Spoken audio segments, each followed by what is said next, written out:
Alba, ¿puedes presentarte un poco? Buenas. Soy Alba, UX Game Designer. Trabajo en el sector de los videojuegos así como alrededor de unos 5 años. Y bueno, un poco de mis objetivos, lo que me motiva con todo esto es más bien crear experiencias para la gente, sobre todo que sean divertidas. Por lo tanto, el sector de los videojuegos me gusta mucho.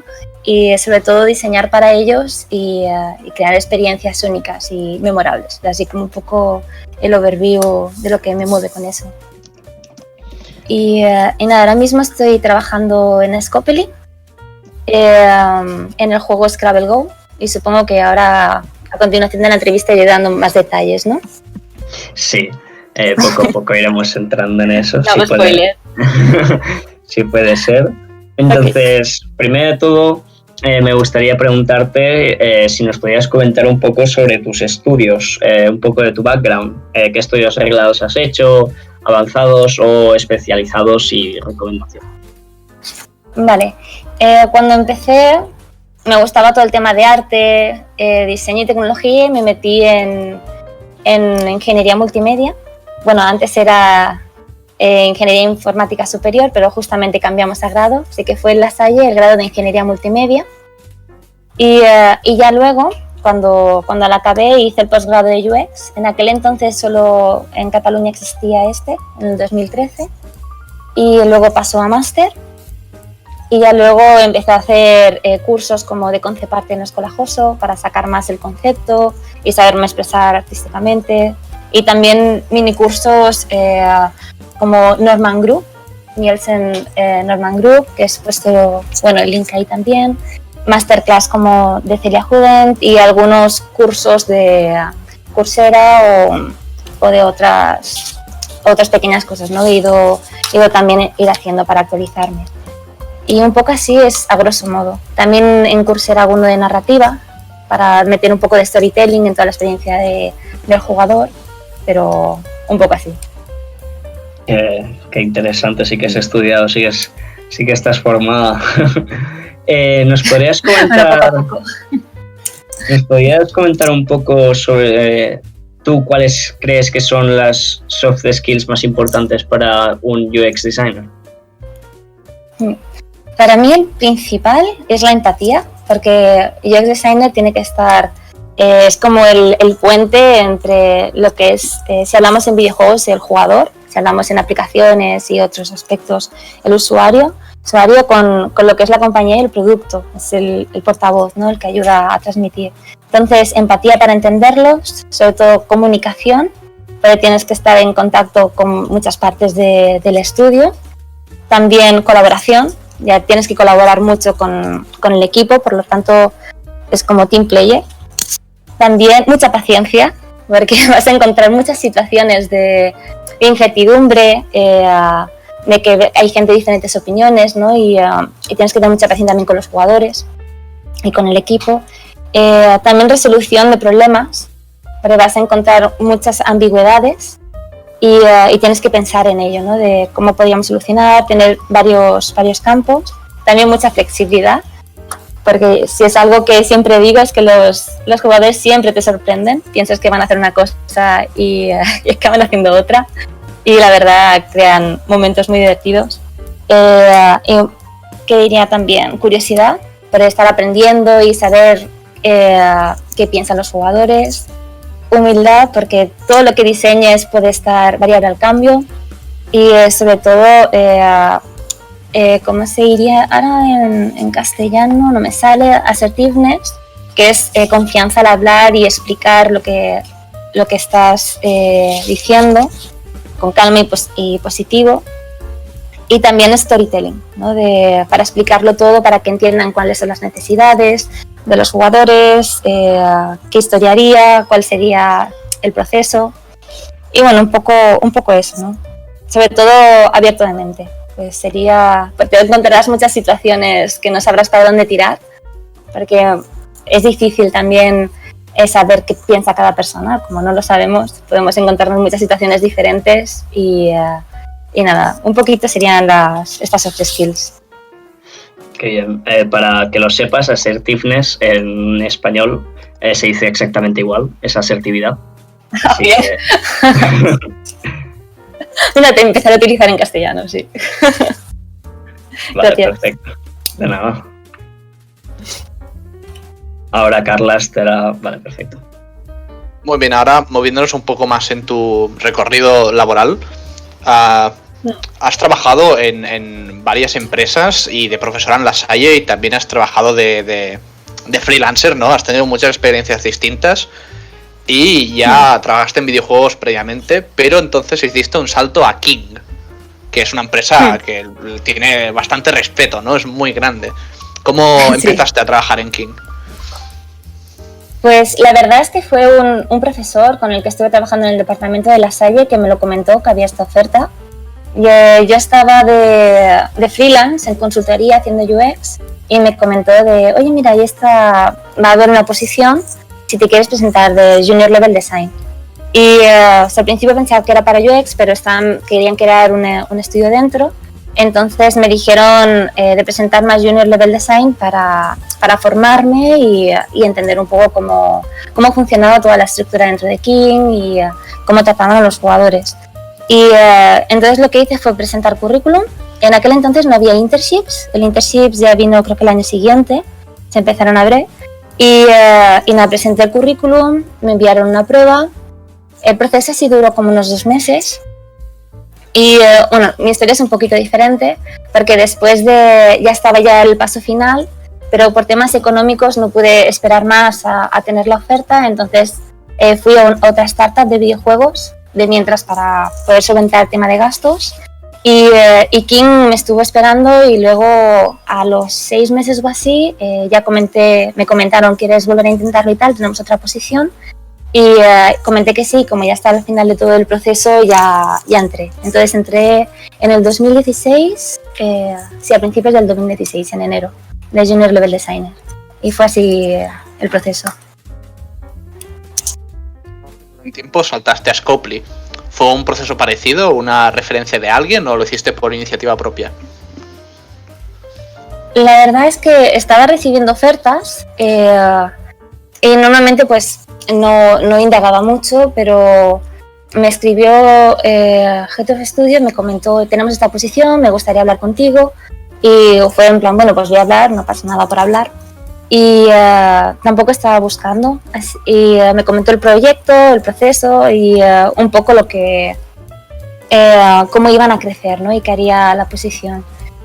Y nada, entonces empecé a hacer entrevistas, conocí a Marta de UX, super maja, y también al product manager que había ahí. Y en este caso fue un poco diferente, no hice prueba de acceso, pero sí que la prueba técnica fue más de hablar.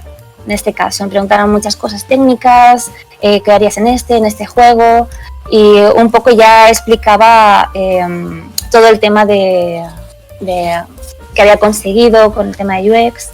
Y sí que estaba en proceso el portfolio UX, que sí que recomiendo mucho tenerlo con los proyectos, y aunque a veces tienen idea, pues comentar, no explicar específicamente números y tal, pero sí un poco cuál ha sido el proceso y lo que se ha conseguido.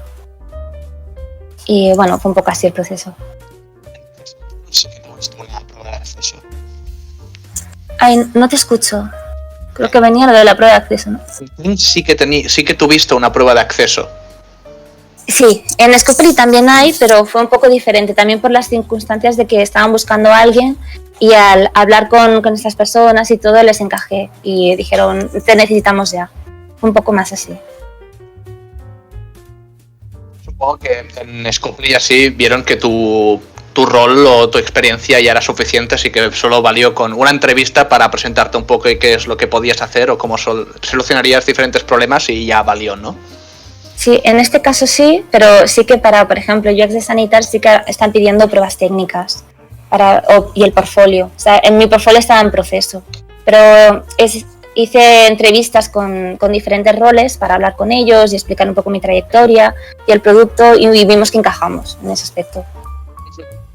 Sí, en general, sin ser necesariamente de King o Scopely, una prueba técnica para user experience, más o menos, ¿qué te piden? ¿Cómo funciona? Normalmente te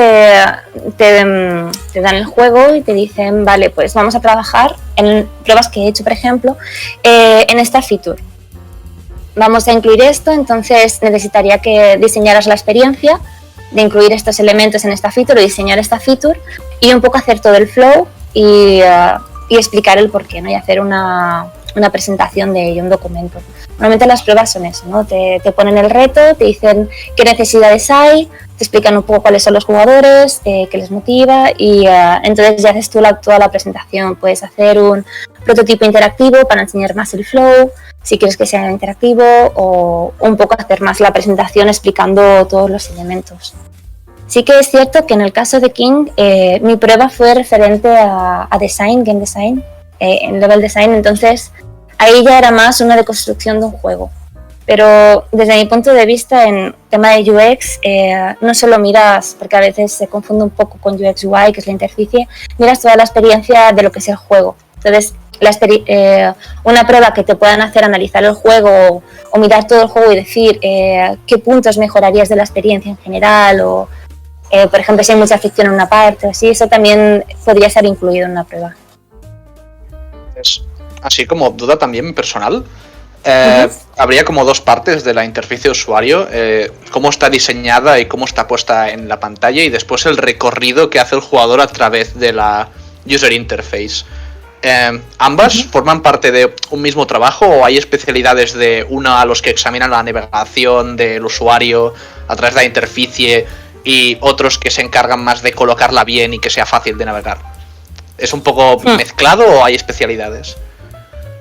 Sí, esto es curioso porque cada empresa tiene algo diferente. Por lo menos lo que yo he estado viendo, ¿no? En diferencia también entre King y Scopely.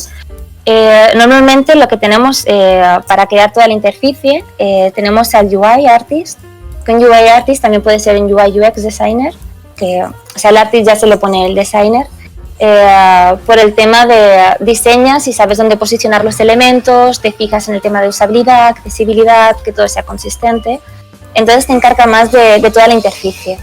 Si consideramos un UX Designer, ahí ya entraría, puedes decir dónde poner los elementos, miras todo el tema de la navegación también. O sea, ya el UX Designer se fija un poco más en esos aspectos, pero engloba, puede escalar un poco más a todo el tema de la experiencia general del juego. Puede trabajar junto al game designer en ese aspecto de mirar la curva de dificultad, de dónde hay fricción con los jugadores, obteniendo datos del UX Research y trabajar un poco más a mano para no solo con la interficie, sino entrando un poco más deep en todos los aspectos. Entonces, si tuviéramos un UX UI designer, sí que se fijaría en solamente lo que es la interficie de lo que es el juego y la navegación. Es súper interesante, no sabía que realmente se especializaba tanto, lo veía como algo más completo, en plan más unido. Bueno, ahora entrará Aleix con unas preguntas un poco más personales, pero para saber más de ti y de tus gustos. ¿Entra Aleix? Sí, ahora haremos una pequeña pregunta que siempre es un poco específica. ¿Cuáles son tus 3 juegos preferidos de all time? Vale, así mi preferido es el Zelda de Minish Cap. No sé si lo conocéis. Creo que era de Game Boy Advance, me parece. Pero un poco este juego era un juego de los de Zelda, que Zelda tenía un sombrero con un pájaro y era un mago y te entrabas como en 2 dimensiones. Te hacías pequeño y otra grande. Y este juego la verdad es que me encantaba por el tema de que tenía historia, el environment, cómo te introducía dentro, los puzzles. Lo veía muy bien enlazado.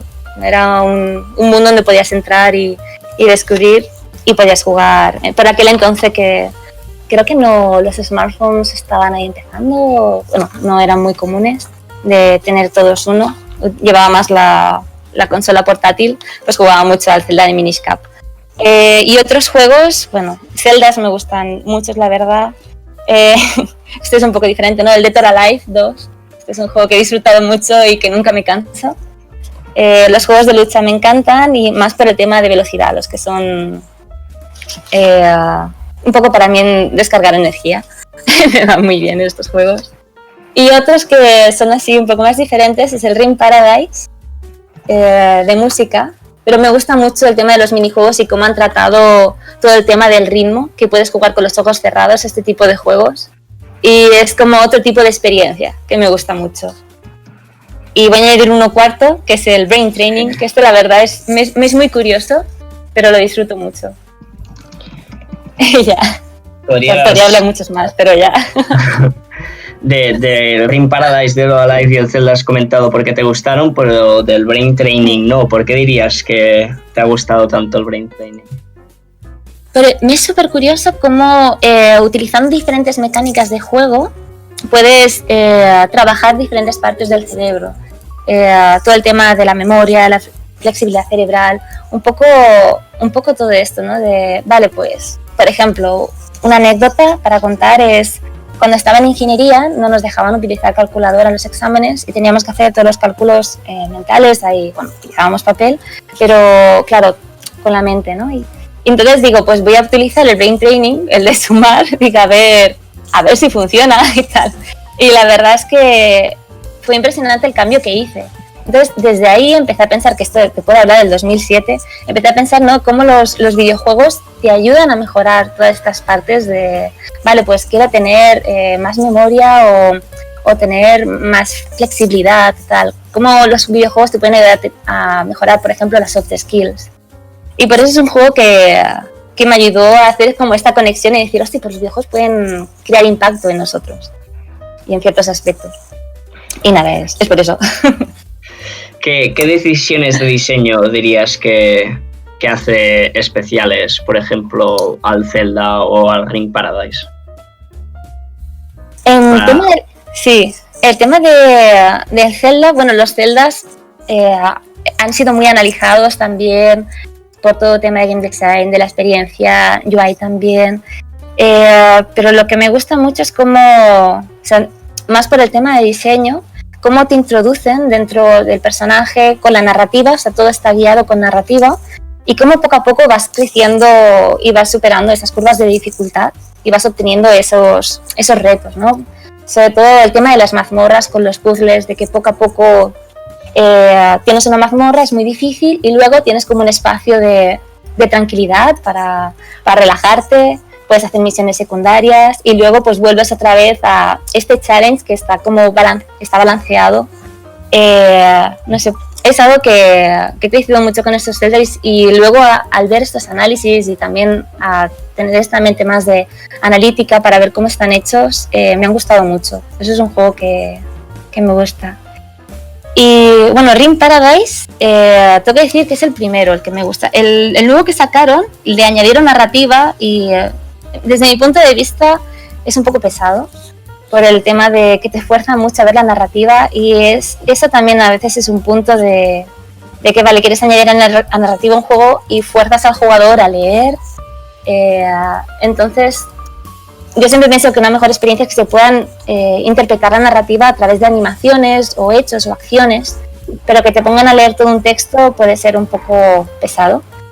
Y entonces sí que me gusta el Ring Paradise anterior, el de los inicios, que eran minijuegos y dices, bueno, voy a jugar un poco, te gustan las canciones, se te pegan y vas como enseñando también los ritmos sin tener que estar viendo. Al final puedes jugar sin ver la pantalla, y eso es algo que me gusta mucho. Qué bien. Para que lo sepas, pues siempre cuando hacemos esta pregunta, hacemos una pequeña votación para ver qué juego le gusta más al público, y ha ganado el Zelda de Minish Cap. Es muy completo. Sí, que me encanta, yo a todo el mundo se lo recomiendo. Ahora Carlas pasará a hacer la siguiente pregunta. Sí. Esta también es un poco de opinión personal y creo que fue un poco arriesgada, pero creo que puede salir algo muy jugoso. De los juegos, o no necesariamente juegos, sino que también aplicaciones que has usado, ¿cuáles crees, en plan, cuál crees que tiene la mejor interfaz de usuario o la peor interfaz de usuario y por qué? La verdad es que se me van olvidando. O sea, puedo estar jugando o tener una aplicación y decir, pues me gusta mucho esto. O decir, es una mierda. Pero así, recordando a grosso modo lo más actual, por ejemplo, interficie. Más bien hablaré más de usabilidad. Por ejemplo, el juego, hablaré de algo más común que supongo que mucha gente lo puede haber probado. El tema de Animal Crossing, de la Switch, ahora mismo. Todo el tema de hacer acciones repetitivas, para mí es una mala experiencia en UI. Cuando tengas, por ejemplo, que plantar mucho o que invitar a ir uno a uno, cuando tienes que hacer acciones repetitivas, que esto pasa mucho en Animal Crossing. En el de móvil lo solucionaron más adelante, pero todos los videojuegos o aplicaciones que tengas que es eso, hacer acciones que ya las sabes hacer, el cerebro se aburre, por lo tanto es una mala experiencia. Si puedes simplificar todo eso y que sea más claro y juntarlo, es algo para mejorar. UI, UX que me gustan así es las de Supercell. La verdad es que están innovando muchas veces y veo mejoras. Me gusta mucho analizarlas y, por ejemplo, analizaba Brawl Stars desde el inicio, cómo empezó, cómo los cambios, el giro de pantalla que hicieron. Y la verdad es que me gusta mucho. O sea, es una UI que la veo muy, muy limpia, muy simple y muy consistente. Un juego así random que estuve jugando el otro día que me gusta también mucho se llama Wordsea. Esto os lo voy a escribir aquí. ¿Dónde os lo puedo escribir? Por aquí. Aquí mismo. Para que... Este es un juego simple de palabras, pero también me gustó mucho cómo estaba la UI, muy, muy limpia, muy simple, poco cargada. Sobre todo para que el jugador no tenga que pensar mucho y pueda decir, vale, quiero hacer esto, que pueda ir fácilmente sin tener que decir, ¿dónde está el botón? ¿Dónde está el icono? O sea, que si quiere hacer una acción, la puede hacer rápidamente. O sea, para mí este tipo de aplicaciones, bueno, en este caso es un juego, va muy bien. Y bueno, las cosas que siempre veo que están mal y nunca mejoran son las... Bueno, esto se va a grabar, ¿vale? Las webs del Estado. Yo creo que siempre necesitan una mejora ahí y para mí es muy mala UX en este aspecto. O sea, si tengo que decir algo que mejorar, todo lo que es gestión, trámites, que hay que hacerlo por las webs que dicen que tienen el W, como era 3C, pero igualmente la experiencia para tramitar todo eso es muy compleja y yo creo que es un buen rediseño, se podría mejorar mucho. Y sí, yo creo que ya está. Suscribo totalmente el mensaje de Arnau de la web de Renfe, que me da. Yo no estoy muy en UI, pero tengo entendido que en el nivel de lo que es la interfaz de usuario, la web de Renfe es como un meme español muy bestia. Ahí pasa el link, que se vea. Nada, bueno, la han mejorado mucho últimamente, pero tuvo sus momentos. Sí, la Renfe tela, sí. Yo hice, cuando estaba en el máster, bueno, en el posgrado, trabajé con... esto es una anécdota muy rápida. Trabajé con el Casino Barcelona, que tenía la web emperalada, y nuestro proyecto era juntar las dos webs. Y una anécdota es el tema del formulario para suscribirte a realizar una actividad. Era larguísimo, pero larguísimo. Y me acuerdo que estuvimos haciendo user test y los jugadores decían, no puedo más, por favor, sácame de aquí. Por todo el tema de lo largo que puede llegar a ser, lo tedioso cuando les pones un montón de información a la vez al usuario y lo saturas. Normalmente una mejora de UX sería cortarlo por cachos y poco a poco que vayan rellenando, que vean un progreso y que se vayan fijando en lo que van haciendo, ¿no? Y que tengan feedback. No ponerles todo de golpe y al final de todo, cuando ya lo has rellenado todo, una muy mala UX sería que se te borrara todo y dijeran, no, que te has equivocado en un campo, vuélvelo a rellenar. En este caso no me acuerdo que si se borraba todo, creo que no. pero o sea, ahora lo han cambiado, lo han mejorado, pero así como una experiencia del tema de registros, ¿no? Se me quedó muy grabado eso. Bueno, una pequeña cosa a decir sobre esto también. No sé si nunca habéis tirado un currículum en la página web de Blizzard, pero es literalmente lo que acaba de explicar Alba, que hacían con la exactamente igual. Horrible. El peor formulario que he llenado en mi vida. Te llenas de frustración, que dices, ya no sé si odio la web, odio la empresa, odio el mundo, y no sé. Sí. Bueno, totalmente. La pregunta esta de la UI, ya me imaginaría que saldría esto de que, bueno, UIs en concreto no recuerdo, porque sí que es cierto, y eso me da cuenta de que hay muchas partes de diseño en general, no necesariamente videojuegos. Es como que cuando algo está muy bien hecho, no parece que está ahí. Exacto, sí. Y cuesta un extra esfuerzo ver, esta UI está muy bien hecha, porque no estoy teniendo ningún problema, pero cuando no tienes ningún problema es cuando no te das cuenta de lo bien hecha que está la UI, ¿no? Y quería un poco llevar la conversación a ese sitio, ¿no? En plan, esas pequeñas cosas que hacen que todo sea más fluido, el acortar una acción en 2 clics hace que pase de ser una pesadilla a algo muy fluido. Sí. Ay, mira, tengo una pequeña, así, un trabajo que hizo mi profesora de UX hace tiempo que me comentó y me gustó mucho. Era el tema de los cajeros de la Caixa, que esto supongo que la mayoría lo conoceréis. Los cajeros antiguos metes la tarjeta dentro y tarda mucho y es muy tedioso, ¿no? Entre cargar una pantalla, la otra, y se te va la vida si solo quieres sacar 10 euros. Y un rediseño que estuvieron haciendo para aquel entonces, 2006 o 2007, pues, no, me he ido muy atrás, ¿vale? Sería 2011, creo. Que estuvieron haciendo era el tema de esos cajeros redondos, que lo veréis, no son cuadrados, y los redondos son los que tienen la tarjeta directamente, que lo pasas con el chip. Ahora no me acuerdo cómo se llama. Pasas la tarjeta por un lector y directamente entras dentro, ¿no? Y pones ya el código PIN y todo. Pues súper audaz. Y para mí eso fue, digo, ostras, pues es una mejora súper grande, ¿no? O sea, todo lo que te ahorras en vez de meter la tarjeta, que te la esté leyendo, que te la dé. También otra mejora que me gusta mucho es el tema que te diga, recoge la tarjeta antes de sacar el dinero. O sea, primero recoge la tarjeta, pero muchas veces coges el dinero y si no te dijeran eso, pues ya lo tengo y me voy. Cosas así, pues las veo grandes cambios. Y nada, cierro anécdota. Bueno, pues súper interesante. Ahora voy a abrir a Aleix, que hablará un poco de Scopely y de King y cómo fue tu experiencia ahí. Como bien nos has comentado antes, has trabajado tanto en King como en Scopely junto a muchas otras empresas. Entonces te quería preguntar, ¿cómo es una semana o un loop de trabajo para un UX designer en Scopely? Sí que tengo que decir que en Barcelona UX designer ahora mismo, o sea, yo entré de UX game designer dentro, pero por necesidades de la empresa y el producto estoy más de product manager, y porque ahora mismo lo que hago es trabajo todo el tema de UX, de diseño también, pero es una estructura diferente a lo que hay en King, por ejemplo, del rol de UX designer. Para que lo podáis entender un poco, os explicaré la diferencia, ¿no? UX designer lo que tiene en Scopely a lo que se hace en King.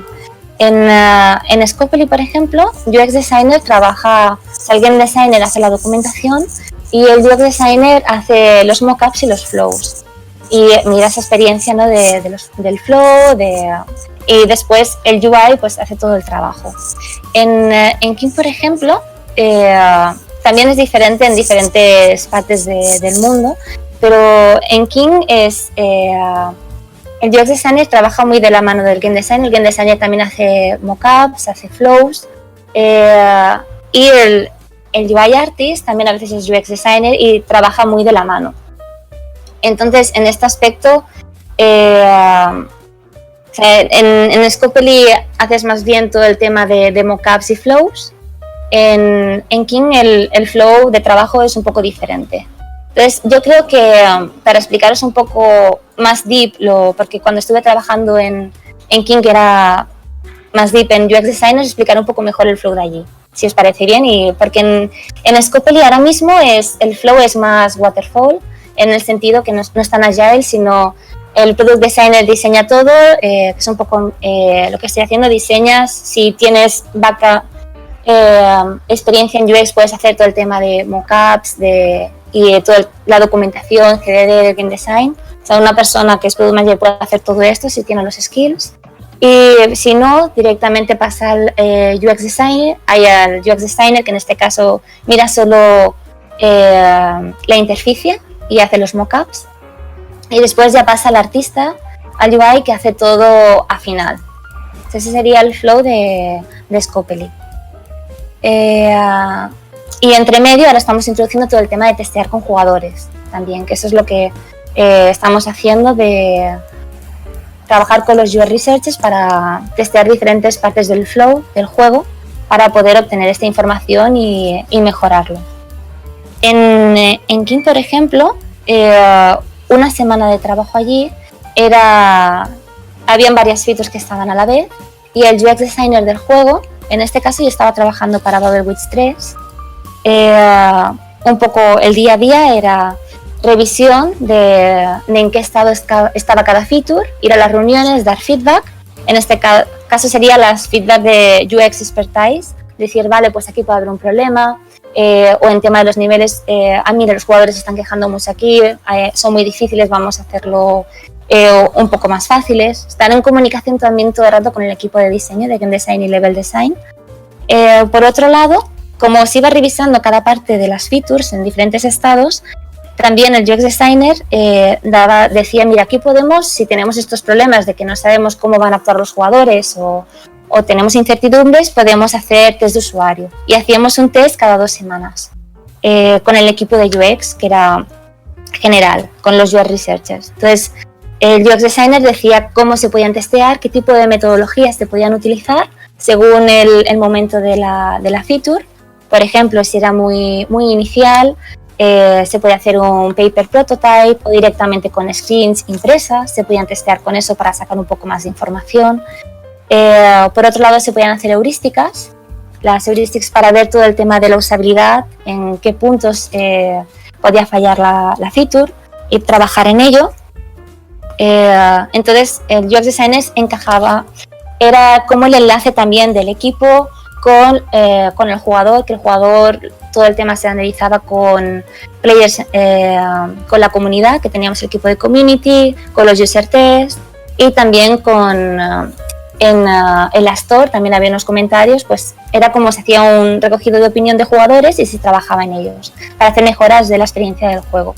Porque la experiencia del juego no es solo el juego, sino también ya cuando el jugador ve el juego en la store, y ahí ya empieza la experiencia, ¿no? Cuál es, entra dentro, qué ve, cómo se lo descarga, cuando entra, cómo es la experiencia inicial del juego, cómo es a lo largo del tiempo, y luego ya cuando churnea y cuando se va. Entonces todo eso es una experiencia global, y también cuando vuelve ahí el reenganche también entra aparte.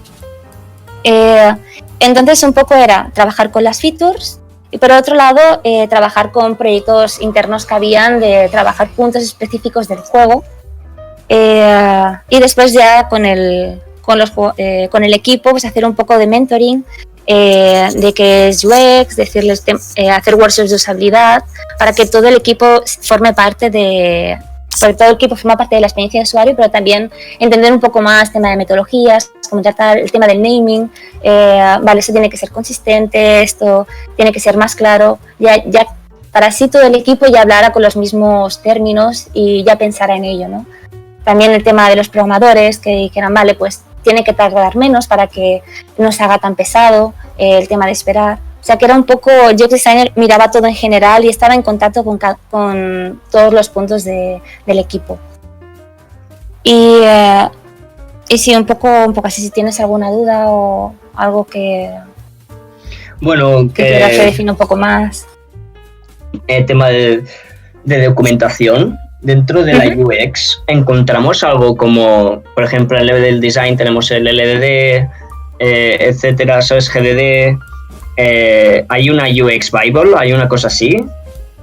Sí, tenemos diferentes empresas, ¿no? A veces tienen la UX Bible, en Scopely tienen, que es muy referenciada también con el tema de UI. En este aspecto, para tener todo una consistencia, ¿no? Que no pongas un botón con diferente color, por ejemplo, que signifique una cosa y luego en otra parte del juego signifique otra. Un poco que esté todo esto reglado ahí para que cuando se quiera añadir una parte del juego, pues tengas todo ahí especificado. Todo el tema también de documentación, ya sea de test de usuarios, que suelen hacer de las features y tal, o feedback de las heurísticas, también se documenta y se pone parte de la feature en el GDD. En este caso, tanto las dos empresas utilizan Confluence, que es un framework para documentar, y un poco se va poniendo toda la información ahí. También la Biblia de UX también se incorporaba dentro. Vale, perfecto. Y no estoy seguro porque se me ha cortado en algunas veces lo que decías, pero ahora, de cara a software de gestión o management, ¿cuáles estáis usando en Scopely y cuáles usabais en...? Software de gestión o management. ¿De gestión a qué te refieres? ¿De tareas o...? Sí, tipo Notion, Trello... Ah, vale. Pues, a ver, te lo voy a decir en un momento. Rodmonk. Estamos ahí utilizando. Se llama rodmonk.com. Eso es... y después los Jira Tickets los Jira Tickets digo. ¿Cómo se llama? ¿Se llaman Jira? Creo que sí, Jira. Jira, y ahí tienes también todo, se ponen todo en el sprint, todas las tareas y se ve. Y a veces también se ponen en Excel, ¿no? Muchas veces para ver todo el tema del roadmap se pone ahí todas las tareas con el timeline para ver cómo se va rellenando. Un poco eso. Y management de qué tareas hace cada persona con Jira, con los tickets. Vale, perfecto. Muchas gracias, Alba. Ha sido muy interesante la charla que nos has hecho, cómo nos has comparado el Scopely y el King. Ahora Carlas procederá a hacer la próxima pregunta. Vale. Ahora entremos más en concreto en dónde estás trabajando ahora. Ahora mismo, ¿en qué estás trabajando en Scopely? Si puedes hablar de ello, claro. Sí. Estoy en el juego de Scrabble Go, que salió en marzo. Y ahora pues estamos haciendo features para el juego. Estoy trabajando en nuevas features, en una que saldrá dentro de poco. Bueno, tampoco puedo especificar mucho cosas nuevas que van a venir, pero sí que puedo comentar que habrá mucho contenido y muchas mejoras de UX y UI. Es un juego que si lo seguís podréis ir viendo cómo va a ir mejorando. Sí que el juego al inicio era muy diferente a todas las cosas que se han ido añadiendo y mejorando. Y algo específico que puedo comentar es el juego de Scrabble tenía un juego anterior y todos estos jugadores de este juego han pasado al nuevo, no ese se cerró, creo que era de Hasbro, no de Imatel, IA, sí, de IA era. Y bueno, o sea, toda esa transición se pueden ver comentarios, ¿no?, de qué quieren ese juego, pues cómo se va a ir adaptando este juego a las necesidades de estos jugadores. Si lo podéis probar algunos, veis que hay una adaptación que se rediseñó, que es muy interesante. Entonces, ahora mismo estamos en esto, ¿no?, con los jugadores, añadiendo nuevo contenido y adaptándonos a sus necesidades. Y un poco eso, o sea, estoy ahora mismo trabajando en features con equipo y viendo, y con todo el equipo también de Your Research y de Community, que va comentando muchos temas de jugadores, entonces vamos adaptándonos con ello. Podemos saltar a un tema que está relacionado también de proyectos que estás haciendo y que puede llevar a Aleix. ¿Nos podrías hablar un poco de qué es el proyecto de Into the Video Games? Y aquí dejo a Aleix que siga. Sí, que nos expliques un poco en qué consiste, a quién va dirigido y bueno, así un poco, explícanos y hacemos más preguntas. Vale. Into the Video Games fue un proyecto personal que bueno, viendo un poco viendo así en general, ¿no? En cómo estaban los videojuegos en Cataluña, y me centré directamente en mi ciudad, Sant Boi, y en plan, ¿qué sabía la gente de los videojuegos, ¿no? Y mirando, ¿no? De la gente cómo llegaba a estudiar los videojuegos, cómo sabía guiar. Sobre todo, tengo muchas primas y era un poco el tema de que no sabían muchas cosas de videojuegos, y tampoco en los institutos, en las escuelas, se comentaba mucho de ello. Entonces, todo esto me llevó a darle vueltas y fui a la biblioteca de Sant Boi, que los conozco desde hace tiempo, desde que era pequeña, y comenté de hacer una exposición para introducir un poco más y dar visibilidad, hacer un poco la conexión entre el sector de videojuegos, las empresas, los caderos de videojuegos, con lo que son toda la gente que los juega, ¿no? Y también para incentivar un poco a la gente si quiere estudiar o si quiere trabajar en el sector. Y un poco en qué consiste.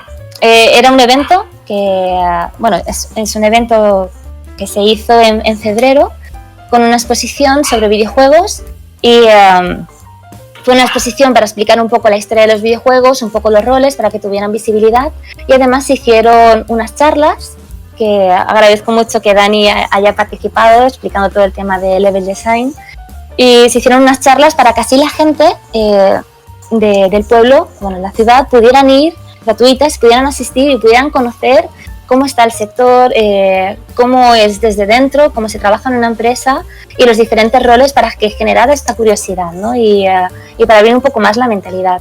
Entonces, este evento lo hice, también había una zona de indies, creé un espacio para que así gente que está creando juegos pudiera exponerlos, y se creara también ese enlace para que vieran que hay gente que está creando juegos y que puedes hablar con ellos.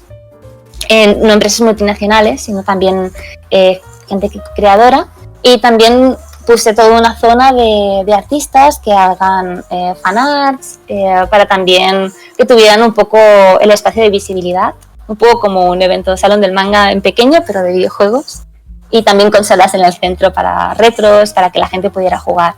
Y se hizo en la biblioteca, y lo quise hacer ahí porque quería hacer el enlace porque los videojuegos son parte de la cultura, y quería hacer el enlace de que la biblioteca es un centro cultural donde transmite mucha información y los videojuegos son parte de ellos. Entonces quería hacer un poco más de espacio ahí, y se lo comenté a la directora de, oye, ¿qué te parece si hacemos todo esto? Y la verdad es que tuvo muy buen recibimiento, súper encantados, muy majos.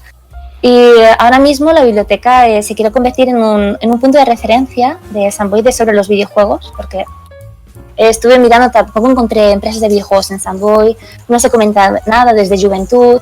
Entonces quería hacer como un pequeño golpe para decir, oye, mira lo que hay, mira lo que se puede conseguir, y que es algo importante, ¿no? Que se tiene que decir a las escuelas, a los institutos, dar visibilidad sobre ello, y también dar formación a los padres, para que no piensen que los niños están todo el rato jugando al Fortnite y no hay futuro en este sector, o que digan que es solo para chicos, que muchas veces se pueden encontrar esto, ¿no? El sector femenino, que no entienden que hay muchos más tipos de videojuegos o cómo acceder a ellos, los diferentes roles.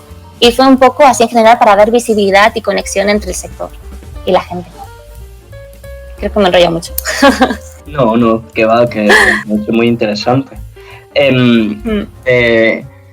Dos preguntas ahora. Has dicho que la biblioteca se transformará en un punto de referencia sobre los videojuegos en Sant Boi. ¿Dónde podemos encontrar más información al respecto sobre esto, la biblioteca, y cómo se transformará en un punto de referencia? Sí, la biblioteca es Jordi Rubi Balaguer, de Sant Boi, es la más grande que hay en Sant Boi, está como en una montañita.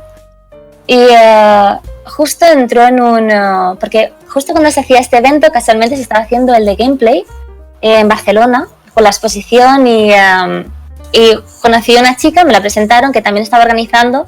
Entonces pues trabajábamos juntas y hablábamos del tema, y íbamos a hacer también algunos talleres en gameplay, que hizo muchas actividades en bibliotecas, ¿no? Entonces era la idea, pues moverlo por muchas bibliotecas a la vez.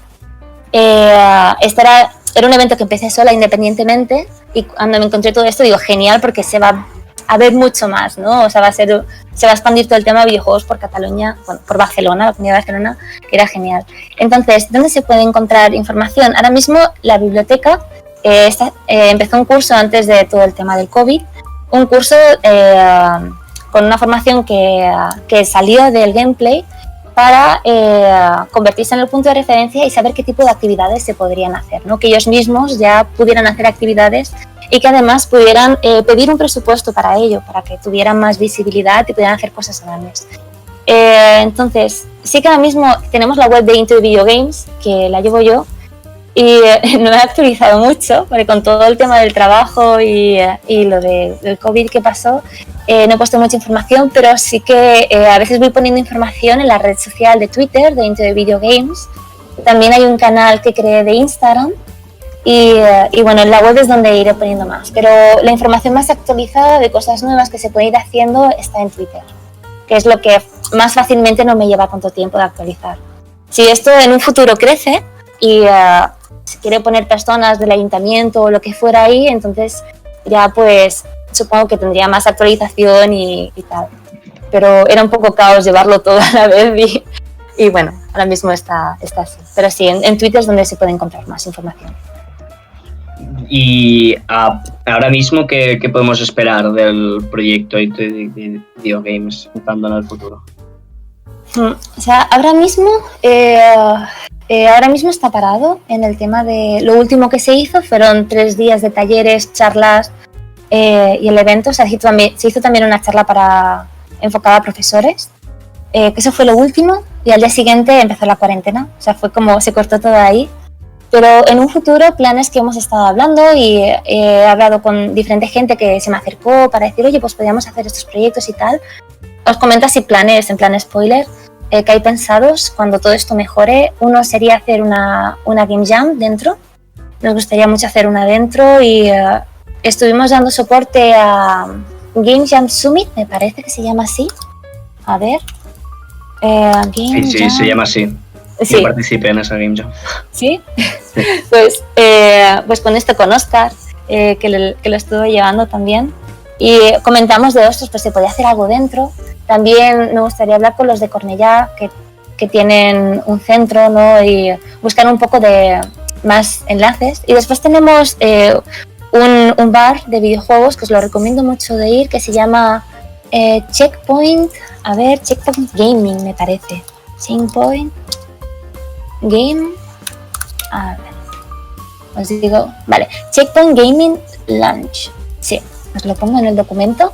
Ese está por Urquinaona y el chico de amigo es majísimo y nos dejó un montón de consolas y televisión y bebidas porque toda la gente que colaboró en este evento, como no había presupuesto, lo hicimos todo un poco así por amor al arte para hacer esta visibilidad y decir, venga, creemos en ello y vamos a hacerlo, para ver si después de esto el ayuntamiento como que despierta y pone algo para ayudarnos.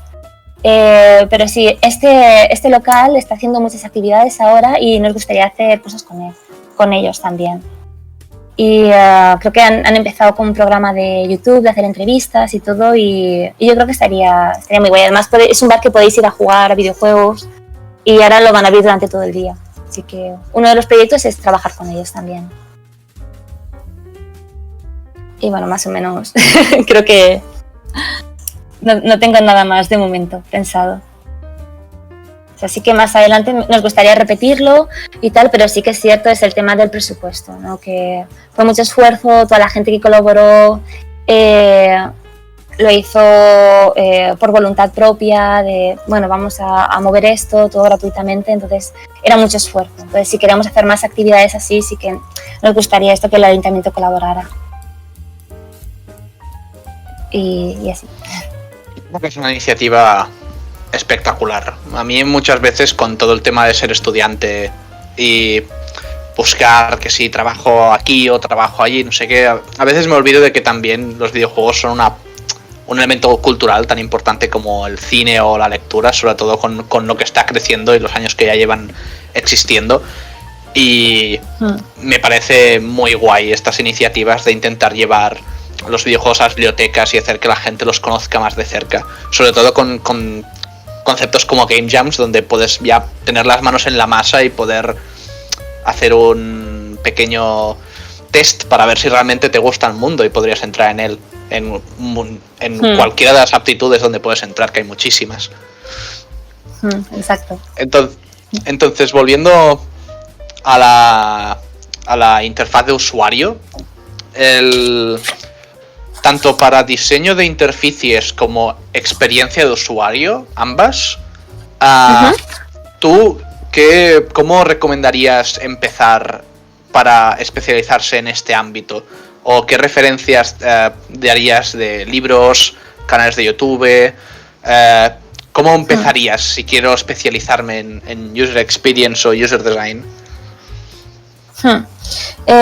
Primero, ya que tenemos internet, es buscar charlas. Tenemos TED Talks, tenemos de Norman Nielsen charlas, en la GDC también tenemos charlas, Celia Huden la he puesto más arriba, os recomiendo ver su charla también. Un poco primero ver en internet qué charlas hay, qué documentos hay webs directamente de UX donde se van hablando. En Twitter hay gente, por ejemplo, si seguís a Celia Huden también tenéis un montón de gente que comenta, o hay grupos de UX donde podéis ir leyendo y conociendo gente. Pero también lo que os recomiendo mucho, ahora tenemos todo el tema del COVID y no podemos ir a los eventos presenciales, pero yo creo que muchos eventos se han ido haciendo online, ir a eventos. Pero en los eventos puedes ver charlas de gente, hablar con ellos, preguntarles. Sobre todo es que no tengáis vergüenza si queréis empezar en este mundo y preguntar a la gente, preguntar mucho, pero hay mucha gente muy abierta a contestar y ayudaros. Libros, tenemos, a ver, ¿cómo se llama este libro? Justo, es que lo tengo en la habitación al lado, los libros, pero sobre todo los de Nielsen, para empezar hay uno que va muy bien, el de 100 cosas que tienes que saber sobre diseño, que tiene primera y segunda parte. Os digo, lo estoy buscando, Things, Design, que es un libro... ¿Te he pasado el link por el Discord? Aquí, sí, Things Every Designer Needs to Know About People. Sí, este libro lo recomiendo mucho, está el número 1 y el número 2, y son conceptos básicos, tema también del cerebro, el tema de UI, UX, está muy bien, esto para empezar. Y después, también, por ejemplo, en Instagram hay grupos de UX, cuentas de UX que van poniendo frases, links, libros, que está muy bien. Tema de UX relacionado con videojuegos, ahora está empezando a haber muchas más cosas. Antes no había nada, habían cosas, pero estaba todo más enfocado a tema de webs y apps, y ahora es como que ha empezado todo a abrirse a videojuegos. Y por ejemplo, la masterclass, si os interesa, la masterclass de Celia Huden, que está en YouTube, la podéis encontrar su charla que hizo en GDC, más o menos explica los mismos conceptos, igual que el libro que tiene, que ahora creo que ha sacado uno nuevo, y está muy bien porque pone todo el rato ejemplos de videojuegos. Entonces, normalmente en estos libros de UX que buscas hay ejemplos de webs y apps, pero si quieres tener más referencia, UI referente a videojuegos, Celia Huden hace como un punto ahí. Después, eventos, el UX Game Summit. Se hace en Lille, en Francia. Este año no se ha hecho. Yo fui hace 2 años y está muy bien también. Se trabajan todo el tema también de Game Design, UX, UI, tocan estos puntos. Y Game Summit, dices. UX Game Summit, sí. Vale. Y tema de eventos de UX, aquí en Barcelona se hace uno que se hace en Plaza Universidad, que a veces que es en el... que lo organiza la UOC. Y se hace desde hace tiempo, UOC UX, y este justamente lo organizaba una amiga, Muriel, que está en King. A ver, si pongo... No. Hacen como pequeños eventos en el... ¿Cómo se llama? Está la Plaza Cataluña, y hay un edificio que hace muchos eventos de tecnología y tal, que ahora mismo no me sale este edificio. Está justo enfrente del Corte Inglés. O buscaré el link y os lo pasaré en la web, para casi, en el chat, para que así podáis ver ese tipo de eventos, que también está muy bien porque llaman a gente que trabaja en el mundo de los videojuegos y podéis ir a estos eventos, conocerles, y si se hacen online, pues luego hacéis un Zoom o una call y podéis hablar con ellos. Por eso, libros, webs, tenemos también charlas. Los eventos sobre todo son muy importantes. ¿Qué más? Tenía por aquí...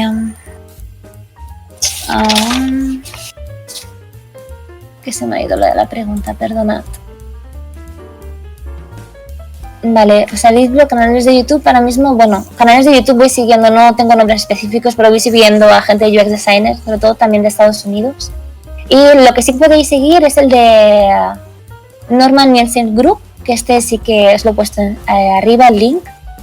Este sí que tiene vídeos y podéis verlos, algunos gratuitos que están muy bien. Y sobre todo si conocéis a alguien del sector o lo veis por LinkedIn, que no os dé vergüenza escribirles también. De, oye, perdona, ¿puedo hablar un momento contigo? ¿O me podías dar alguna referencia? Yo a veces lo he hecho y gente súper maja. Y un poco seguir buscando posts y si ahora mismo no me viene ninguno más específico. Hemos conseguido bastantes referencias, sobre todo esta de Norman Nielsen, parece ser, por la cantidad de veces que has mencionado, parece ser uno muy importante que deberíamos mirar. Sí, es donde nació el UX, sí. ¿Cómo lo has dicho también que es importante, aparte de acudir a eventos, también no tener miedo de pedir ayuda y tener que otros evalúen tu trabajo o te ayuden con sus consejos. Exacto. Vimos que tú hiciste tutorías y aún las haces, tal vez. Sí, hacía en GameBCN, siempre me lío con GameLab, GameBCN. La incubadora era GameLab, ¿no? No, GameBCN, perdónate, siempre tengo esta confusión. Sí, GameBCN. Para la incubadora indie sí que hacía tutorías, iba y daba una clase, bueno, 2 días de clase donde explicaba todo el tema de UX y la hacía más en un enfoque de cómo acercar los jugadores, cómo tenerlos en cuenta cuando estábamos diseñando un videojuego. Pero muchas veces pasa de que diseñas el videojuego, piensas que los jugadores van a ser de una forma, van a actuar de una forma, y luego cuando sacas el juego pues te encuentras de que hay mucha inconsistencia o hay puntos de fricción que no tenías. Entonces un poco las tutorías lo que hacía era explicar qué es UX, Player Center Design, cómo meter al jugador en el proceso y algunas metodologías para utilizar, o sea, usabilidad, algunos conceptos de usabilidad para tener en cuenta, y después practicábamos lo que era hacer un user test. Hay diferentes, según la situación, cómo podíamos hacer un user test y se hacía un ejemplo, ¿no? Se explicaban cómo sacar esta información de los jugadores, cómo tener en cuenta, no tomárselo todo literal, analizarlo y luego ponerlo en práctica.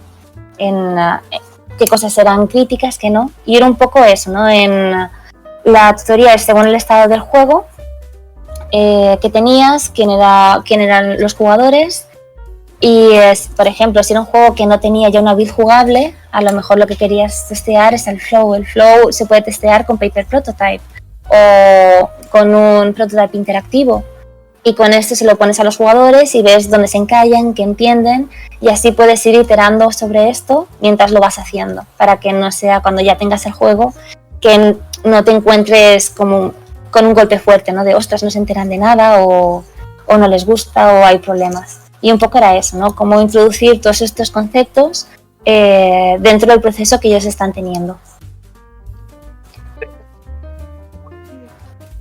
Un dilema y un error que creo que ocurre tanto en User Experience, User Design, diseño de videojuegos y otras experiencias, supongo, es asumir lo que el usuario, jugador, target es y quiere. Y eso supongo que es un error en el que caemos muchos.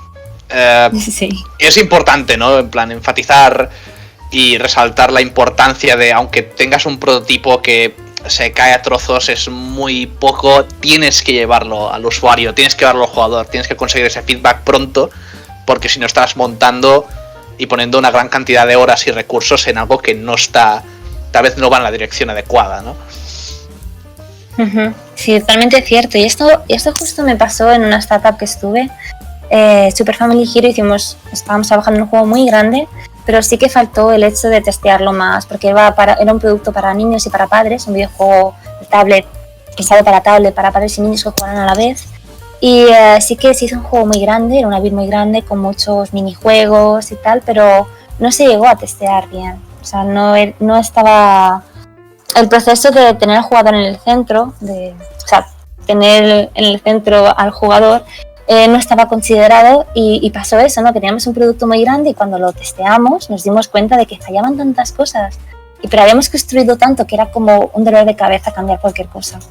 Y por eso lo digo mucho, ¿no? Aunque tengas alguna idea, o sea, no es necesario testearlo todo. Si tienes que esté todo para testearlo, ¿no? Si tienes el gameplay, por ejemplo, el muñeco cómo se mueve, puedes probar eso. Y si miras también historias de juegos, ahora no me acuerdo, había, no sé si era el Mario Bros 3D, creo que en vez de tener el personaje, los primeros test era un objeto 3D que estaban probando cómo era lo de la cámara, que si mareaba, si no. Y sí, creo que recordar que había alguna charla sobre ello. Pero es ese hecho, ¿no? De que no hace falta tener todo hecho para poder saber si funciona o si no. O sea, tema de flows, tema de UI, ¿qué entienden? Este icono se entiende, a lo mejor interpretan que es otra cosa y no lo clican. O lo clican mucho, por ejemplo, tenemos un mundo 3D, ¿no? Y hay un elemento que los jugadores se piensan que es interactuable por cómo está el arte o que tiene un contorno y no lo es solo que está de decoración y los jugadores se tiran ahí media hora clicándolo. Esto pasa, ¿no? En muchos juegos y por eso hay que testearlos para saber bien qué piensan los jugadores y acercarlo a ellos. Sí. Bueno, nosotros mismos con un proyecto grande que tuvimos un portazo fuerte cuando construimos como todo ese sistema, ¿no? Alrededor de esto va a ser la hostia, esto les va a encantar a los jugadores. Y luego cuando lo empezamos a testear, fue, hostia, no les gusta, ¿qué hacemos? Tenemos que 100 horas juntas metidas en esto. La verdad es que el no llevar la idea principal, el prototipo al jugador a tiempo puede ser un poco catastrófico. Sí, mira, tengo una anécdota así rápida que lloré de la risa cuando me di cuenta. Esto, o sea, lo puedo comentar, es tema de King, ¿no? Y hicimos en el juego de Double Witch un juego de realidad aumentada que se podía jugar. O sea, no sé si todavía está disponible, pero estaba en live y se podía jugar cuando pasabas un episodio. Y quisimos probar el hecho de meter realidad aumentada y que la gente pues pudiera jugar un minijuego con esta nueva tecnología. Claro, lo hicimos y le vamos a sacar y dijimos, bueno, vamos a probarlo, ¿no? con gente, porque en nuestro target habrá gente que nunca ha probado esto de la realidad aumentada, será algo totalmente nuevo. Y solo un pequeño inciso es que tenías que poner el móvil enfocando al suelo para detectar el plano y luego pues le decíamos al jugador que se podía levantar y ir alrededor de lo que era un libro que se abría y podías luchar, ¿no? Lanzando unas bolas contra el malo que era Wilbur. Entonces el problema era decirle a las personas que nunca han jugado de edad media, unos 45 o 50 años, que nunca han probado con realidad aumentada, que se levanten y que giran alrededor de eso que está dentro del móvil para jugar, ¿no? Y nuestra idea inicial fue, bueno, pues pusimos texto, vale, nadie leía el texto, iconografía, levantar, con flechas, tampoco lo entendían. Pues pusimos una animación de una persona que se levantaba, pero la animación no se cortaba ahí, sino que era en bucle, se levantaba y se sentaba. Pues cuando yo estaba haciendo los user tests y siempre decía que era parte externa del equipo y es que me río mucho con esto. Cuando lo estoy probando con una mujer, la mujer cuando vio esto, su idea inicial fue pensar que era un minijuego para hacer ejercicio y se puso a hacer sentadillas en el user test. Ya ves a la mujer con el móvil levantando y sentándose a la velocidad de la animación del GIF. Diciendo, joder, esto es para hacer ejercicio, eso es para que nos movamos. Dice, pero si lo juegas fuera en el metro va a ser un poco difícil. Y claro, yo no pude evitar y me puse a llorar de la risa. Pero claro, no esperabas que se pusieran a hacer eso. Y no fue solo uno, o sea, más de uno comentaron, uy, pero ¿por qué tienes que hacer esto, no? Y era solo el hecho de que a lo mejor parar la animación o comentarla de alguna forma se puede interpretar muy diferente a lo que esperas. Entonces ya te corta toda la experiencia, porque esta persona no va a entender que tiene que girar alrededor del modelo y se va a poner a hacer sentadillas. Y bueno, quiero la anécdota porque una así corta, pero que fue muy graciosa cuando lo descubrimos. Lo pudimos cambiar, por eso. Suerte que lo pudisteis cambiar. Si ves a gente haciendo sentadillas en el metro, a lo mejor sería por eso. Ahora pasaremos a la siguiente. Antes de que... ¿Te importa si digo algo más antes de que entres tú, Alex? No, ningún problema. Bueno, solo decir que aparte de todo lo que es el testeo, del llevar la aplicación y encontrarte errores de estos, de personas haciendo sentadillas cuando tú quieres que usen tu juego, también es importante todo el tema de user personas, ¿no? En plan, ponerte en la piel del que está jugando, cómo esta persona va a interpretar lo que le estamos intentando enseñar. Y ir un paso más allá del propio target. Pero bueno, solo hacer mención de este concepto y ya le doy paso a Aleix para que nos hable del siguiente punto. Sí, este año hiciste una charla en el Game Lab donde hablas del diseño de experiencias interactivas alternativas. Respecto a este tema, ¿crees que con la constante mejora de las tecnologías de realidad extendida veremos aún más presentes estos tipos de experiencias? Yo creo que sí. O sea, esto ya es opinión personal, pero yo creo que están saliendo muchos temas de tecnología cada vez. O sea, también por el tema de la situación que estamos ahora, no he mirado cómo ha impactado el tema de realidad virtual, por ejemplo, pero yo creo que cada vez va a aumentar más. Sobre todo vemos en muchas redes sociales que utilizan realidad aumentada. Los filtros ya es algo normal, ¿no? De la gente mayor ya o la ha ido a escuchar, lo ha escuchado alguna vez o así, o sea, no es algo nuevo, pero sí que creo que van a salir nuevas tecnologías y estas que ya hay, en algún punto se van a acercar más a lo que es el consumidor. Ya hay más experiencias de realidad virtual, poco a poco ya lo podemos ver, por ejemplo, en muchos museos, algo más común. Yo creo que va a ir mejorando y lo vamos a ir teniendo más. Entonces, ahora mismo, me acuerdo que fui hace tiempo a una charla sobre ello, ¿no? Las proyecciones, había un evento que es de creo que era el 360 RV, que en Barcelona, que se hizo el año pasado, hace 2 años, que se iba haciendo.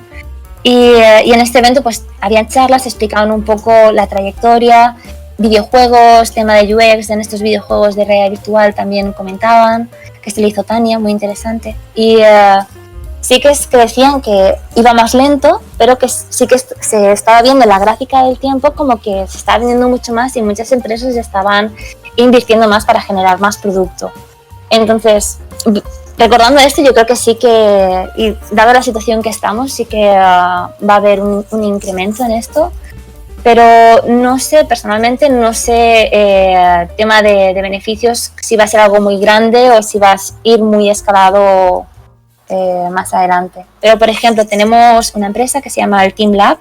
Team Lab es una empresa que está en Japón y en otras que hay un museo, bueno, no es como un museo, es más bien una zona donde pruebas experiencias interactivas. Y estos ahora mismo estaba mirándoles que estaban probando de hacer experiencias que pudieras probar en tu casa, que fueran propias y con las cosas que tú tengas en casa pues pudieras montarlo o con tu dispositivo pues pudieras vivir experiencias similares. No la misma, pero no serán tan inmersivas, pero sí que estuvieran adaptadas para que la gente pudiera acceder a ellas. Entonces yo creo que va a haber una reinvención en ello y vamos a ver cómo poco a poco se van a ir transformando y adaptando estas experiencias con nuevas tecnologías para que puedan llegar a todo el mundo y sobre todo si estás en casa. Yo creo que el tema de realidad virtual, sobre todo el tema social, es algo que se puede expandir más y, por ejemplo, que si hay otra vez, que ojalá no, tema de cuarentena y que nos tengamos que quedar en casa, pues a lo mejor en un futuro pues con cascos que podamos entrar y ver a nuestros compañeros y jugar con ellos, un poco pues acercar ese tipo de experiencias. Es así muy idílico, pero puede ser que estemos llegando en ese aspecto también. Y sí. ¿Y crees que se abrirá nuevos horizontes y se expandirán nuevos ambientes? Yo creo que sí. O sea, la verdad es tema de interacción. Ahora, por ejemplo, en los colegios están las mesas esas, las pizarras interactivas. Yo creo que poco a poco sí que se irán adaptando más para hacer lo del día a día pues más fácil de acceso. ¿Cómo? Ahora mismo pues no sé, de un ejemplo específico pues no me viene ninguno, pero sí que para diferentes sectores yo creo que cada vez más. Por ejemplo, en realidad virtual se utiliza mucho para médicos también, o para tratar en temas de psicología temas de fobias. O sea, yo creo que es algo que puede ayudar mucho para diferentes sectores y ámbitos, y es algo que poco a poco irá acercándose más. También porque hay gente que lo está conociendo, o sea, hay mucha gente que todavía no se ha puesto ningún casco de realidad virtual, o también habrá gente que no haya tocado nada de realidad aumentada. Y poco a poco, cuando se vayan viendo esto, y también, por ejemplo, en los ayuntamientos o en museos cada vez, o en centros, ¿no? Cada vez vayan viendo que puede ser una nueva experiencia para dar a conocer algo o de interactuar, pues se irá introduciendo más. Perfecto, muchas gracias. Y ahora, como última pregunta, nos gustaría preguntarte si buscáis gente en Scopely actualmente y qué tendríamos que hacer la gente en este servidor para aplicar. Vale, de Scopely para aplicar está en la web, está que de scopely.com join us, que puedes directamente subir currículum. Si quisierais algún puesto o alguna pregunta me podríais preguntar, no habría ningún problema, os podría explicar un poco. Y después también por LinkedIn también se puede aplicar, y sé que actualmente estaban buscando, pero digo por mi equipo, ¿no? De las ofertas que habían disponibles, porque no, como se van actualizando y hay muchos equipos, pero sí que estamos buscando 2 de artists, developers, no sé si eran clientes, y tech artists. Pero, o sea, habrá más posiciones, pero ahora mismo no me las sé de memoria, como van saliendo cosas nuevas. Pero sí, la verdad es que lo bueno de ahora es que si se puede trabajar en remoto, a lo mejor hay posiciones que están fuera de Barcelona y se puede aplicar a ellas. Que eso es algo que se está abriendo estas oportunidades y es muy interesante, ¿no? Que tengas más amplitud en el mercado, ¿no? Para aplicar, mira, pues trabajo en Irlanda y trabajo desde casa. Y, bueno, solo un comentario. Bueno, pues sí, esto ahora con la nueva realidad que se hizo, se han abierto muchos horizontes y de hecho diría que Facebook tiene pensado que a un año vista tendrá el 40% de su plantilla trabajando 100% en remoto. Y no es la única compañía cogiendo iniciativas como esta. Sí, y en este caso también, porque lo que sí que se ha ido viendo mucho es el tema social, ¿no? Vale, cuando vas a una oficina pues tienes ese contacto con los compañeros, vas a la cocina, pero todo esto cuando trabajas en remoto se pierde, ¿no? Y entonces ahora están saliendo más aplicaciones y nuevas formas para hacer ese team building, esa conexión, ¿no? De no solo hablar de trabajo, sino hablar un poco más del día a día, de cómo estamos. Y hay, creo que estuve viendo, os lo pondré también en el chat porque voy a buscarlo, hicieron un evento de realidad virtual donde te conectabas con el dispositivo y podías ver a otros compañeros que eran avatares y podías interactuar con ellos. Y otra curiosidad, por ejemplo, hubo el evento de Animayo. El evento de Animayo fue online y también entrabas a través de unos avatares. En este caso no era realidad virtual, que era con el dispositivo, ves entrar con el móvil, pero tú personalizabas tu avatar, te sentabas en una mesa, veías gente que estaba dando una charla, pero podías hablar con la gente de tu mesa. Entonces, buscar nuevas, yo creo que con todo el tema de trabajar desde casa, todo este tema de aplicaciones o plataformas van a ir surgiendo más para poder generar esta conexión. Sí, pues sí, la verdad sería... No creo que... Yo como mínimo no me lo había planteado como que podría ser una opción y ahora que lo explicas pues sí que sería muy interesante hacerlo. Ahora ya por último, para cerrar la sesión, en el canal de texto Preguntas de Clase hay una pregunta que ha hecho Carlas y a ver si la podrías responder y compartir con todos lo que consideras. La pregunta es, ¿cómo estáis manejando el tema de usability testing o player center design con el del trabajo? Metodología nuevo, reward para establecer en contacto con el público. Sí, esto es muy curioso y sí que es cierto, he hecho test online, pero claro, ahora mismo también estuve hablando con un estudio que estaba en Canadá de cómo lo estaban haciendo en el User Lab.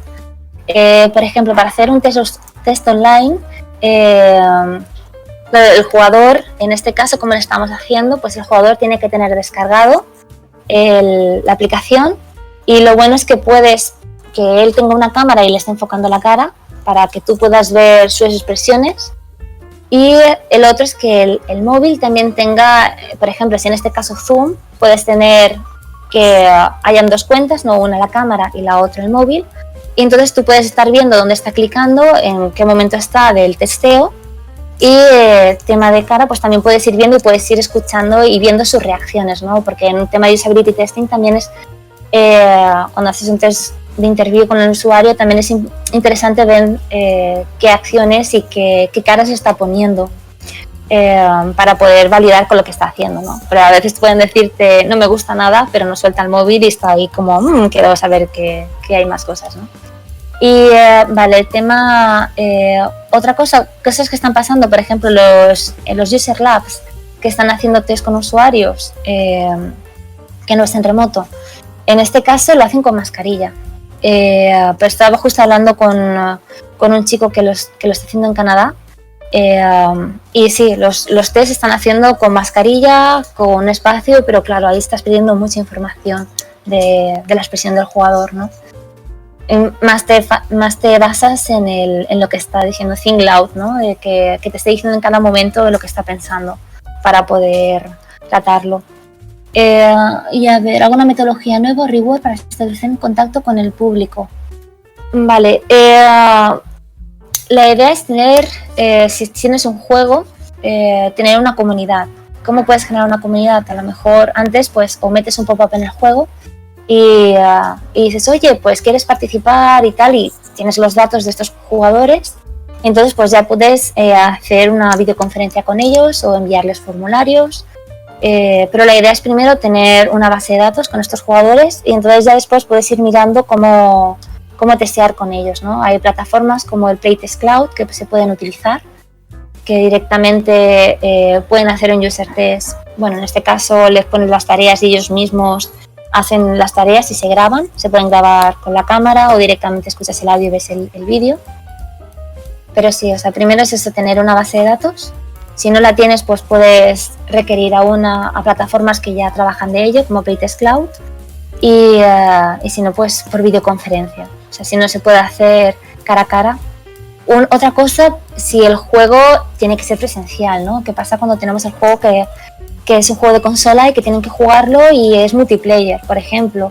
En este caso, que no es mi caso actual, ¿no? Pero si vivieran en esta situación, pues claro, tendrías que seguir pues primero tener cómo contactar con ellos, quedar en un sitio, tener las distancias de seguridad y en este caso pues con mascarilla, que pierdes esa información, pero intentas forzar más el tema del Think Loud, que expliquen qué están haciendo y todo para intentar entender un poco más. Y sí, un poco eso. Extra a lo del user testing. Con todo bueno, no sé si es algo una tecnología relativamente nueva, pero las cámaras estas que siguen tus ojos, el tracking. Sí, el eye tracking. ¿Los hacéis con mucha frecuencia para el user testing? Eso es curioso porque en King, por ejemplo, lo intenté llevar muchas veces el eye tracking y hablaba con la Salle, que tiene el User Lab, ¿no? Y preguntaba de eye tracking para móvil. Porque hay eye tracking, hay el aparato que lo puedes comprar y lo puedes poner encima del ordenador y funciona muy bien. O sea, hay incluso videojuegos con eye tracking. Pero ¿qué pasa en móvil, no? Cuando tenemos móvil hay aplicaciones que las he llegado a probar, pero no traquea bien. El problema es que si tú tienes que primero tirarte un rato para que te siga bien, o sea, primero tienes que balancearlo, ¿no? De las esquinas del móvil. Y luego pues ya vas mirando, puedes hacerlo sobre todo por el tema de flows o cuando estás jugando donde se miran, pero no lo traquea muy bien. O sea, lo último que he probado, que fue el año pasado, no encontré una aplicación que dijera, vale, con esto voy a tener resultados fiables que puedo tener en cuenta para validar ciertas hipótesis. Entonces ahora mismo eye tracking para móvil no estamos utilizando. No sé si ha salido alguna nueva. O sea, si ha salido alguna nueva, me encantaría que me lo comentarais, porque no he visto nada de ello. Pero sí que, por ejemplo, para webs o para consolas, a lo mejor sí que podría, o sea, sobre todo una televisión, sí que se podría trabajar con ello, con el eye tracking. El tema del móvil, al ser una pantalla tan pequeña, también es más problemático, ¿no? Sí. Porque no sabes exactamente del todo dónde tienen los ojos. Exacto, es más difícil de traquear en este aspecto. Bueno, pues muy bien, si nadie tiene más preguntas, pues... Así, lo último que quería recomendar es... Pero UX Design también, como tienes que pensar en qué jugadores son, ¿no? Las personas, una diferencia muy clave entre aplicaciones y web es que estas personas, normalmente ahí testeas que vayan a hacer unas acciones, ¿no? Por unas necesidades, pero en videojuegos también estás testeando unas motivaciones. Una misma persona que puede tener la misma edad, no, las personas que pueden tener una misma edad pueden tener diferentes motivaciones y diferentes objetivos dentro del juego también, ¿no? Entonces, lo que siempre comento, ¿no? De que también se tenga en cuenta el tema de la jugabilidad, que esa es una de las diferencias clave. Todo el tema de las motivaciones de los jugadores. Qué quieren conseguir con eso, cuáles son sus aspiraciones y también cómo cambian estas motivaciones durante el juego, porque al principio puedes tener unas y luego ya cuando vas avanzando se pueden transformar y necesitar otras. Entonces esto es importante también en pensar en el tema de experiencia del juego y UX, aparte del tema de la interficie, siempre recomiendo mucho mirar la parte de Game Design. Por ejemplo, el libro The Art of Game Design, que ya tiene sus años, pero la verdad es que tiene cosas muy interesantes. O sea, todos los libros de Game Design o Level Design son partes de experiencia de lo que es el juego y trabaja mucho también con el tema del jugador. Hay muchas cosas que se enfocan en ellos. Entonces, un UX Designer también es muy interesante que tenga esa cierta parte, ¿no? Que se mergea un poco con el Game Design para entender mejor a los jugadores, qué están buscando, qué motivaciones, por qué quieren, por ejemplo, en una feature que sea competitiva o social, que están buscando en ello, un poco más por eso, que no solo sea el flow de que si consigue la tarea, sino el por qué, porque a veces se pueden ir porque no les esté motivando en cierto aspecto. Para tener una visión más global, les recomiendo también que profundicen un poco en el tema de Game Design. Y ya está. Sí, ¿no? Es muy cierto que una gran diferencia, supongo, entre el test de usabilidad para usuarios y test de usabilidad para jugadores es que en muchos casos supongo que un usuario quiere cumplir una tarea en concreto, mientras que un jugador tiene que hacer ciertas tareas, pero tiene unas motivaciones mucho más distintas porque entra el factor de jugar, ¿no? De pasártelo bien, no simplemente cumplir una tarea, sino encontrar entretenimiento dentro de tus propios gustos y motivaciones. Sí, realmente. Y esto, por ejemplo, se puede ver mucho en el tema de niveles, porque un nivel no te motiva, dónde te frustra, dónde te vas en el nivel, que a lo mejor, por ejemplo, si vemos un jugador que se va en cierto nivel, hay muchos aspectos a tener en cuenta. A lo mejor es que no entiende la UI o la mecánica o tiene fricción en la mecánica o es la estructura del nivel que le está generando mucha frustración. O sea, hay muchas cosas a tener en cuenta y por ejemplo, cuando se hace un testeo, con esto hay que pensar también en ello, ¿no? De qué puede ser, ¿no? Que a lo mejor no es solo el tema de interficie, sino también es el tema del flow del manejo, ¿no? De accesibilidad. A lo mejor es eso, ¿no? Entonces, por eso hay que ampliarlo un poco más también en ese aspecto. Pero trabajar con los game designers conjunto con ellos es muy interesante para poder tener un overview de la experiencia. Bueno, pues si nadie más tiene nada a comentar, supongo que aquí sería conclusión de la entrevista o mesa redonda. Y ha sido un placer tenerte aquí, Alba. Bueno, muchas gracias a vosotros por invitarme. Me gustaría animar a los aquí presentes a desmutearse y a darte un aplauso. Y las gracias por venir.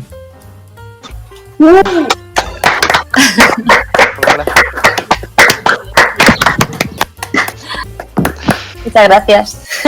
A ti por venir, Alba.